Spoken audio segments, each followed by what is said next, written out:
这边的原则为最终指定原则。那在使用者分类底下，必须先启用使用者原则，才可以来这边进行设定。这边可分成4个指定原则，可分别做设定。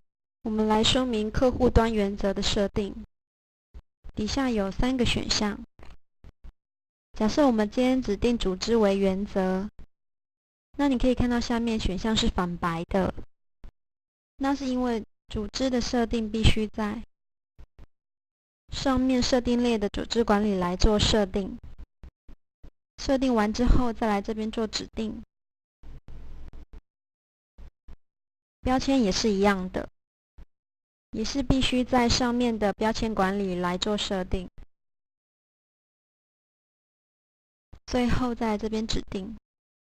在指定标签的时候要注意，必须先在标签栏贴上标签，再按下指定，再回到原则这边来做标签的指定。那如果你想针对使用者来做个别的设定，可以将原则指定使用者。那我们来说明使用者的设定方式。这里一共有4个项目 ：log、注册、启动、心跳。级别这边可分成3种，可依照公司的需求来做设定，并且将 log 储存在指定的目录里。注册，可赖端是第一次安装，那需要跟 server 端来进行注册。设定的容许次数为1000次，时间间隔为30秒。这边的意思是，可赖端每隔30秒会跟 server 端进行注册，一共会进行1000次，之后就会停止。那以下的设定也都是相同的。